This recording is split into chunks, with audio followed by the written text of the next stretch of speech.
Dena Devanka suruh Jonathan Frizzy nikahi pelakor, biar saya tenang hidupnya.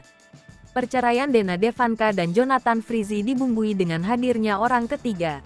Dena Devanka kerap menuding Jonathan Frizzy selingkuh dengan wanita lain sebelum mereka bercerai. Setelah resmi bercerai, Dena Devanka meminta Jonathan Frizzy bisa menikahi wanita yang diduga pelakor alias perebut laki orang itu.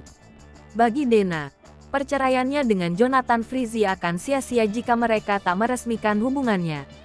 Ibu tiga anak ini mengatakan dengan bersatunya Jonathan Frizzy dengan sang pelakor akan membuat hidupnya lebih tenang. Selain itu, Dena berpikir kehidupannya dengan anak-anak tidak akan terganggu lagi saat mantan suaminya sudah punya istri baru.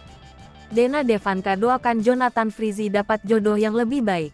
Jonathan Frizzy dan Dena Devanka telah resmi bercerai. Pengadilan Agama Jakarta Selatan memutuskan keduanya bercerai pada Kamis tanggal 17 Februari tahun 2022. Selesai sidang putusan, Dena Devanka menyampaikan terima kasihnya kepada sang ibunda, keluarga, dan orang-orang terdekatnya yang memberikan dukungan selama ini.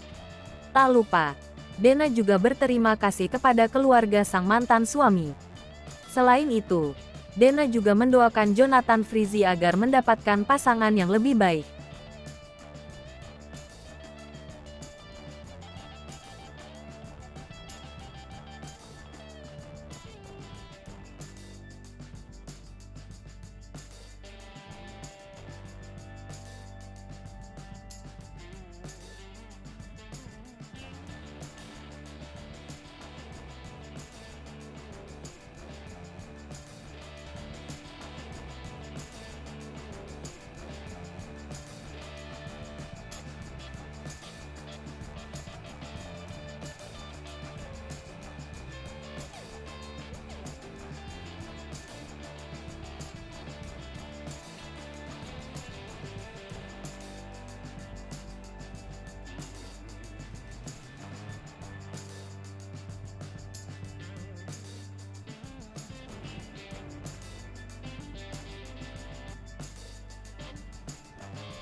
Hai pemirsa Sri Popo TV, jangan lupa komen, like, dan subscribe, serta tonton terus berita